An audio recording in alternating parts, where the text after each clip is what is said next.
El título de esta palabra se llama morir para dar. Y sabes, todos nos encontramos en un proceso. No sé qué proceso estés viviendo. Duro, de dolor, complicado. Todos estamos en un proceso porque no somos un producto terminado. Sin embargo, fíjate, lo quiero ejemplificar con lo que vivió Cristo. San Juan 12, 20 al 23, dice la palabra: había ciertos griegos entre los que habían subido a adorar en la fiesta. ¿A cuál se refiere esto? A la fiesta de Pascua. Estos pues se acercaron a Felipe, que era de Betsaida de Galilea, y dice, y le rogaron diciendo: Señor, quisiéramos ver ¿a quién? A Jesús. Y es que la fama de Jesús, lo que Jesús hacía, trascendía. Y dice que especialmente los griegos están en esa semana de Pascua y quieren ver a Jesús. Y dice la palabra, Felipe fue y se lo dijo a Andrés. Entonces Andrés y Felipe se lo dijeron a Jesús. Toda una situación para llegar a Cristo, ¿verdad? Y dice la palabra de Dios, Jesús le respondió diciendo, ¿qué dice? ¿Ha llegado qué? La hora para que el Hijo del Hombre sea ¿qué? Glorificado. Es decir, Jesús está diciendo, ha llegado entonces la hora en que yo tengo que pasar por un proceso de dolor y de muerte. Ahora, entonces, en San Juan capítulo 12, 24, Jesús ilustra esto. Dice, si el grano de trigo no cae en tierra, ¿y qué? Muere. ¿Qué sucede? Queda solo. Pero si muere, ¿qué va a suceder? Va a producir mucho. ¿Qué? Mucho fruto. Mira, en mis manos tengo una semilla. Y es increíble que esta semilla de limón pueda producir árboles tan hermosos de limones. Pero yo tengo entonces opciones.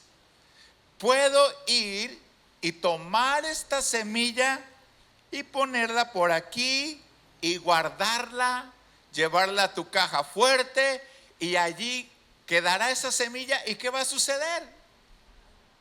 Con el tiempo va a estar allí guardadita, pero sin fruto. Entonces ella prefiere quizás quedarse en el granero. Ahí está protegida, ahí no sufre, no se rompe, no muere, pero su destino es la esterilidad. O se encuentra otra opción, caer en tierra. ¿Qué va a suceder? Morir. Se va a desgajar, se va a descomponerse, se va a romper y pareciera que es un fracaso, pero es el único camino para multiplicación. ¿Estás pasando por algún proceso de dolor? Dios siempre quiere llevarnos a un proceso. A veces ese proceso es para multiplicarlos. Y Jesús se aplica ese mismo principio. Él vino a dar su vida.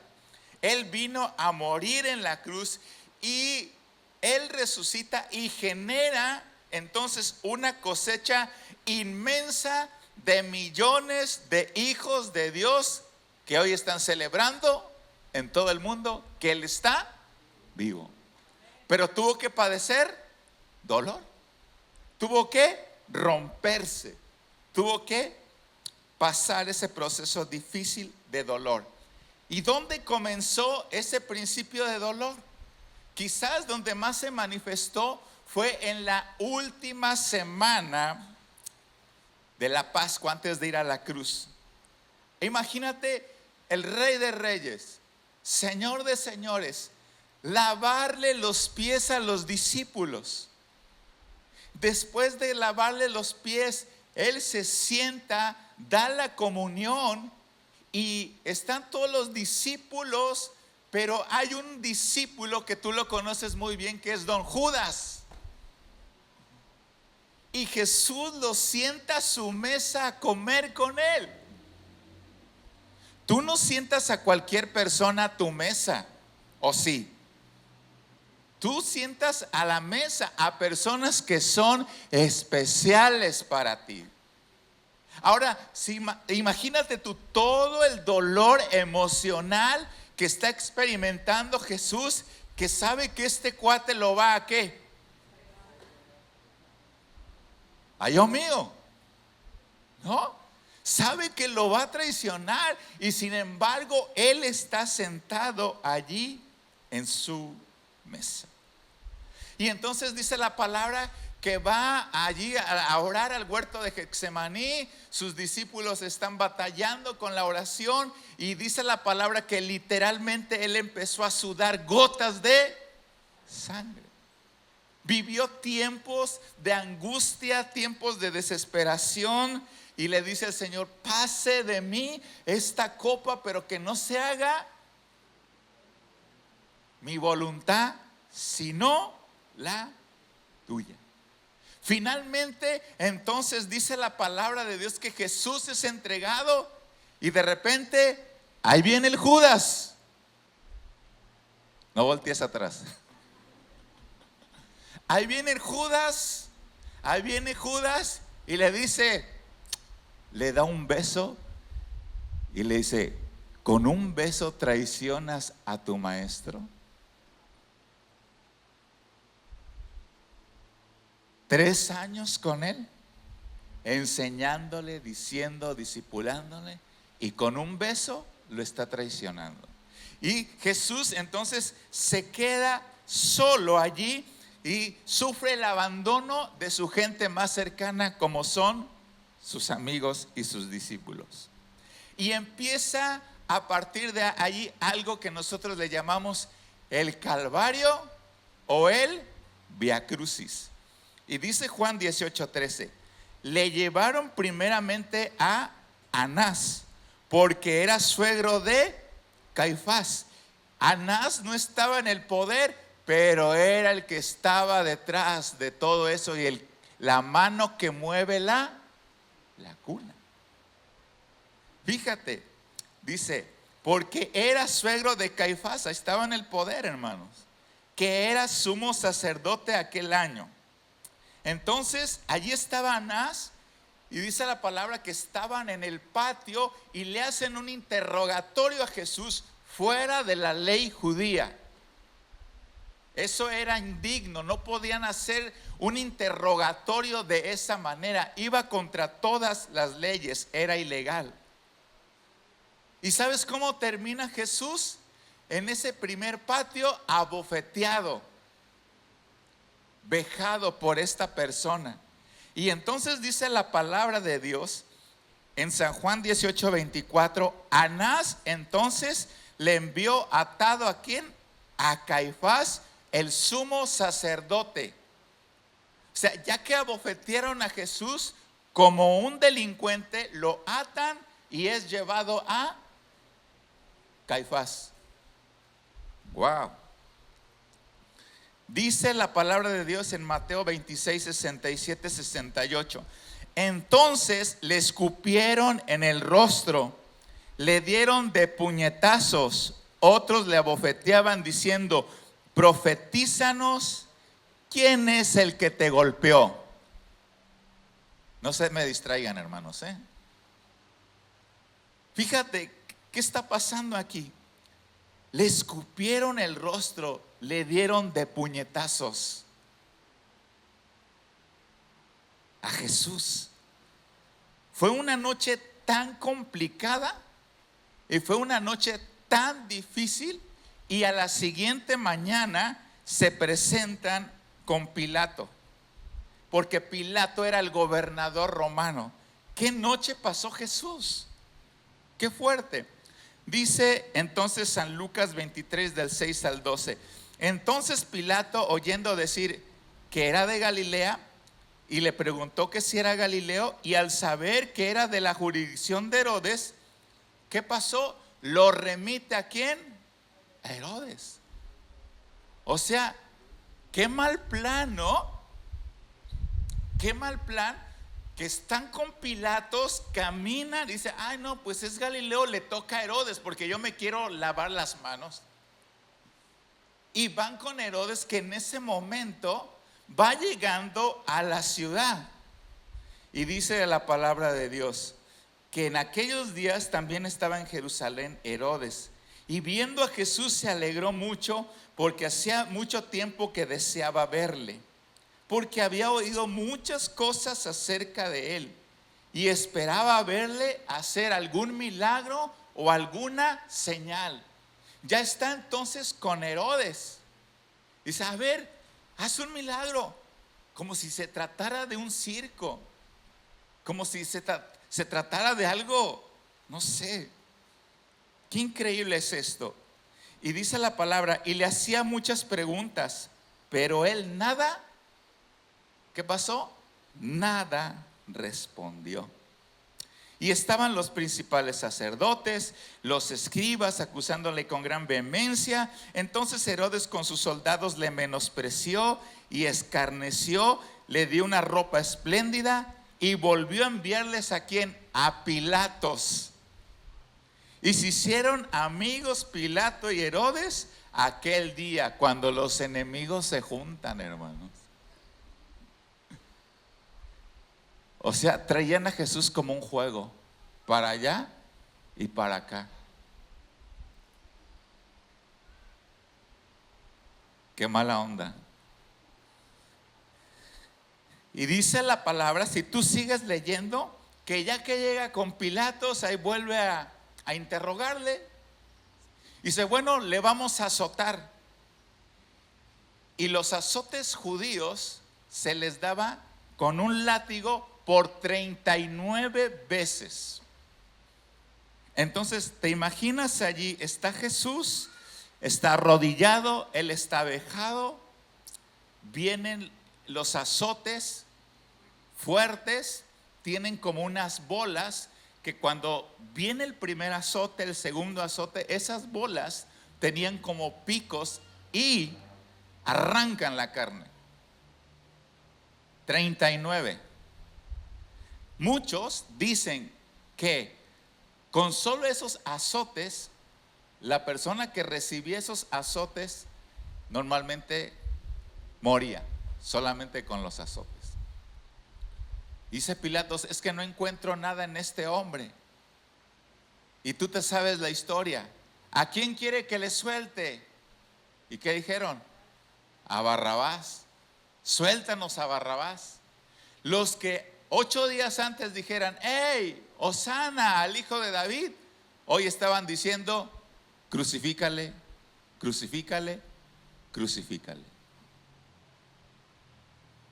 ¿Cuánto pesaba la cruz de Jesús? Porque ahora lo que vemos en los TikToks y en los Reels de personas que se suben, nada que ver. Es de risa. No creas que eran clavos así pequeños. Tenían que sostener las muñecas de las personas que estaban ahí crucificadas. Y empiezan los 6 kilómetros más tormentosos, que son llamados como la vía dolorosa, con una cruz a cuestas. Ahí va Jesús. El sol es incandescente. Son las 12 del mediodía.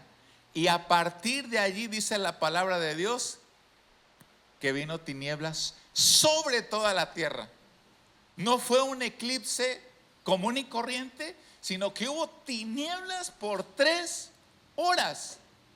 Y ahí está Jesús cargando tus pecados, cargando dolor, viviendo ese proceso tan complicado y tan difícil. Él no aguanta el peso de la cruz, se cae y tiene que venir una persona para ayudarle. y hasta que finalmente en una subida llegan al Gólgota y ahí están dos malhechores y ahí ponen a Jesús en medio. Y empieza la agonía más dolorosa y más prolongada y empiezan a flagelarle sus pies y sus manos. 3 horas de agonía.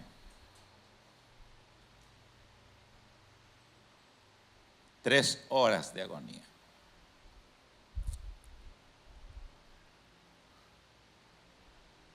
Wow. Le ofrecen mirra, le ofrecen un anestésico para que pueda soportar el dolor. Y ahí Jesús se acuerda de ti, se acuerda de mí. Y no quiere recibir eso, porque Él quiere seguir experimentando ese dolor por usted y por mí. Entonces, científicamente, todos coinciden que Él muere prácticamente de asfixia, porque el solo hecho de estar así en la cruz, con los pies clavados, Él hace esfuerzos de poder respirar por 3 horas. Sus pulmones empiezan a colapsar y finalmente, dice la palabra, consumado es. Terremotos y hasta ese tiempo duró la oscuridad. 3 horas. Pero en ese mismo momento el velo se rompió, se rasgó, hubo resurrección y somos bendecidos porque todo había sido pagado por Jesús en la cruz.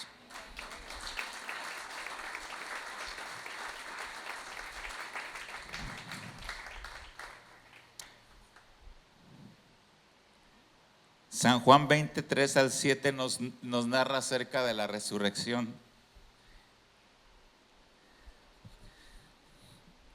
Ya va a ser el Pesaj, ya va a ser la Pascua. Rompen los huesos de los criminales y se dan cuenta de que Jesús ya está muerto y no rompen sus huesos y así se cumple una profecía. Él está en el sepulcro y el domingo por la mañana, San Juan 23 al 7 dice: salieron Pedro y el otro discípulo y fueron al sepulcro. Corrían los dos juntos, pero el otro discípulo corrió más a prisa que Pedro. A lo mejor está un poquito más delgado, ¿verdad? Pero dice, Pedro estaba más viejito. Pero el discípulo amado, Juan, fue el que permaneció en la cruz junto con las mujeres. Ahí estaba Juan. Y ahora él quiere ver a su maestro. Y va con Pedro corriendo. Dice, no, yo le gano. Qué increíble. Y dice, y bajándose a mirar, y llegó primero al sepulcro, y bajándose a mirar, vio los lienzos puestos allí, pero no entró. Pero fíjate, luego llegó Simón Pedro tras él, y entró ¿en dónde? En el sepulcro. Y vio los lienzos puestos allí, y el sudario que había estado sobre la cabeza de Jesús, no puesto con los lienzos, sino enrollado en un lugar aparte. ¿Me permites, Vero? Entonces dice su palabra, el relato es fascinante. Entran al sepulcro, ven los lienzos allí, pero dice, el sudario que había estado sobre la cabeza de Jesús, no puesto con los lienzos, sino enrollado en un lugar aparte. Y en el griego, cuando está diciendo esta palabra, es que ese sudario estaba perfectamente aparte y doblado. Así. Y entonces Pedro entiende un mensaje según la traducción o según la tradición judía, mejor dicho. Porque algunas personas dicen que ahí hay un mensaje. Uno, que la tumba no fue vandalizada, porque un ladrón o enemigo no se habría tomado la molestia de doblar la tela y el sudario perfectamente. Pero hay un mensaje oculto allí, que es el mensaje del amo que regresa. Porque la antigua tradición judía en la mesa era que cuando un amo terminaba de comer, arrugaba su servilleta, como cuando usted va al restaurante. Dice, pero si se levantaba, la doblaba bien doblada,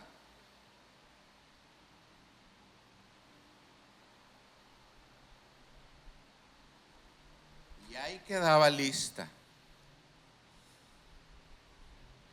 Y eso significaba que él todavía no había terminado, sino que iba a regresar. ¿Sabes que Jesús va a volver por segunda vez? ¿Sabes que estamos a un tris de irnos en un arrebatamiento? Estamos aún que puede suceder en cualquier momento. Lo que Pedro estaba entendiendo al encontrar ese manto perfectamente doblado allí, es que Dios le estaba diciendo a Pedro: Pedro, todavía no he terminado contigo y voy a regresar. Dios todavía no ha terminado contigo, iglesia. Dios sigue haciendo su obra y su proceso en tu vida. Él regresará. Y es que si alguien tenía cuentas pendientes con Jesús era Pedro, porque le había negado ¿cuántas veces? 3 veces. Si el grano no cae en tierra y muere, no va a dar fruto. A partir de allí da luz a algo precioso que se llama la iglesia, que somos tú y yo, y estamos ahí por el fruto de la aflicción de Jesús. Entonces Jesús nos está mostrando que podemos llevar a Dios nuestras lágrimas, nuestros temores, nuestras preocupaciones, nuestros miedos, nuestra ansiedad, porque Jesús no nos está pidiendo nada que Él no hiciera primero, y creo que nadie aquí ha experimentado el dolor que Cristo padeció. Ahora Jesús nos está diciendo: sígueme a pesar de tu proceso, muere como yo morí, no de manera natural, ¿verdad? Vivirás como yo vivo, y juntos vamos a producir una cosecha que va a durar para toda la vida. Por eso seguir a Jesús tiene costos, es ser raro, es ser divergentes, es ir contra la corriente, es ir contra la cultura, y entender que todos en algún momento estamos en procesos. Le voy a pedir a Roger que pase con el piano, por favor, si me ayuda. Dile a tu vecino: ¿estás experimentando dolor? ¿En algún área? Contéstale: yo también.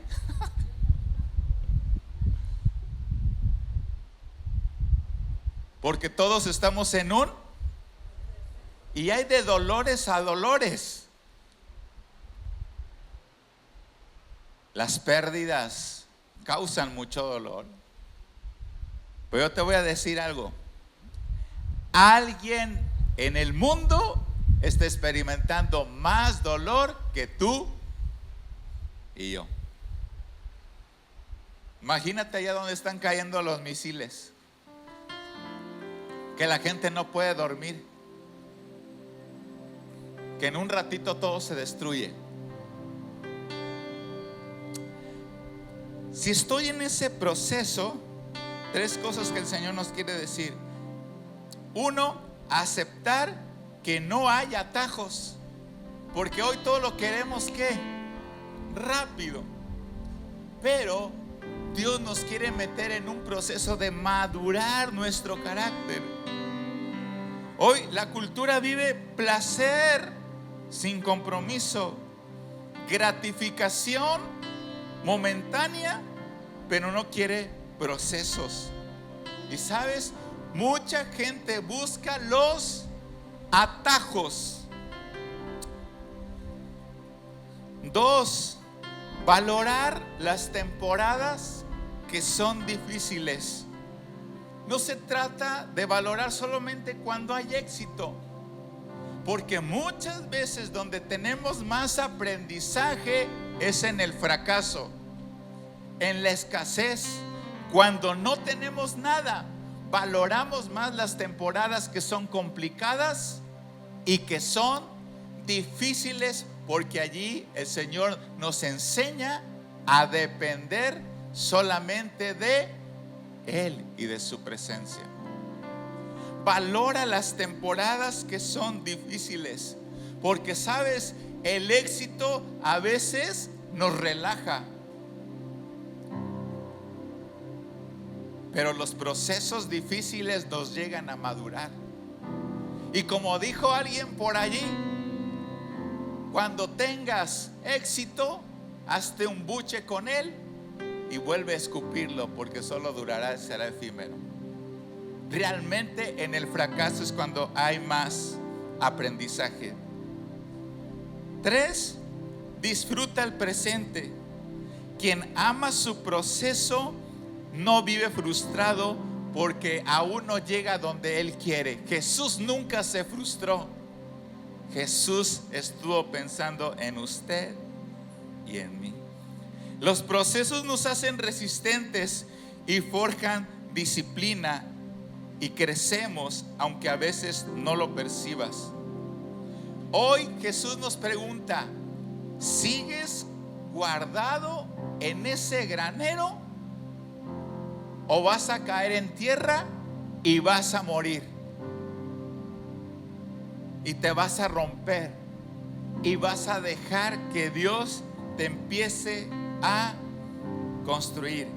¿Estás dispuesto? ¿Estaremos dispuestos en caer en tierra? Porque quizás Dios nos esté pidiendo que dejemos nuestra zona de comodidad, que entregues un hábito, que sirvamos sin esperar reconocimiento. Pero también en realidad Dios nos quiere reconstruir desde nuestros cimientos. Hay procesos que vienen de parte del Señor, pero hay procesos que nos hemos metido nosotros por nuestras malas decisiones. Y después de decir: ay, ¿por qué, Señor? Hay procesos que vienen del Señor, pero hay otros procesos que nuestras malas decisiones han hecho que estemos allí y le reclamemos a Dios. Dios no fue contigo al Coppel o al Compartamos Deuda y para endeudarte, ¿verdad? No.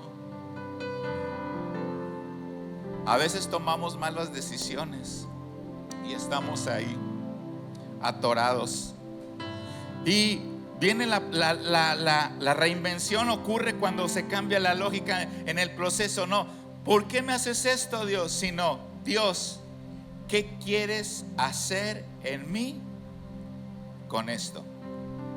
Porque solamente hay una cosa que el Espíritu Santo busca en toda nuestra existencia: quebrantarnos y hacernos parecer más como Jesús. Tarde o temprano el proceso y el quebrantamiento vendrá. Termino con esto que está en Romanos 9:21. Dice: el alfarero puede hacer con el barro lo que quiera. Con el mismo barro puede hacer una vasija para usarla en ocasiones especiales, y también una vasija para uso diario. Piensa un momento en tu cocina. ¿Cuál es tu mejor vaso? ¿Cuál es el vaso que utilizas en momentos especiales? O lo tienes guardado allí, ay, en alguna cena de Navidad, hay algún aniversario y sigue guardado ahí. Hay un vaso para momentos especiales y hay un otro que lo ocupas para. Aquí ya pusimos dos: el espacial, el especial y el de uso. ¿Cuál quieres ser tú?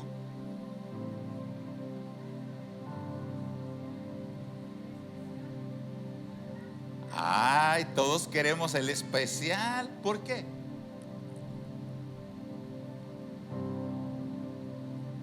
¿Quieres el especial? Entonces quieres decir: Señor, me voy a dejar moldear para que me hagas especial. Pero sabes, intrínsecamente ninguno es mejor que el otro. ¿Por qué? ¿Por qué? Porque sirven para lo mismo. Pero aquí viene algo importante. Las vasijas que se usan para usos nobles son instrumentos de honor, misericordia y gloria. Las vasijas para uso vulgar son instrumentos comunes que pueden ser para propósitos menos gloriosos. Pero el barro del alfarero se deja moldear sin resistencia. Y entonces nosotros como barro tenemos una opción: ¿nos endurecemos o nos dejamos moldear? Porque el alfarero nunca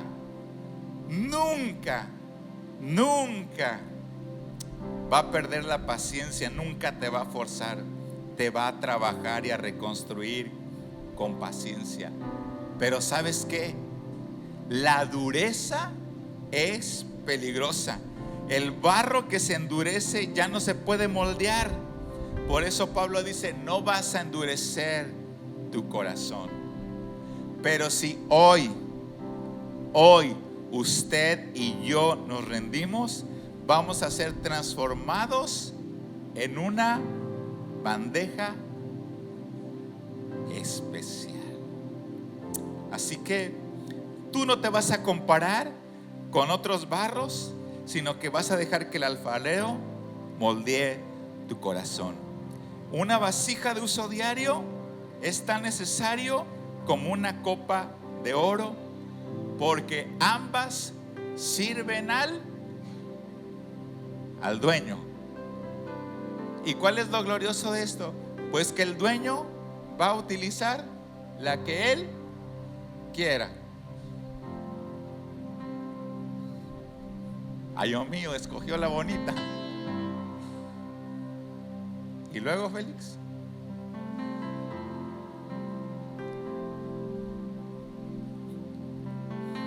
hasta sed me da, hermano.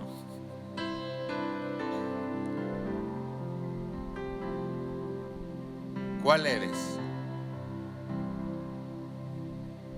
¿Cuál eres? ¿Sabes qué es lo importante de esto? Que seas aquí o seas acá, estés en la mesa del papá del Señor. Y así no te vas a andar comparando que en un otro. Mayor docilidad, mayor belleza. Dureza, bueno, uso común. Pero finalmente estamos aquí en la mesa del papá. Colorín colorado, este sermón de resurrección se ha terminado. Dile a tu vecino: ríndete, ríndete.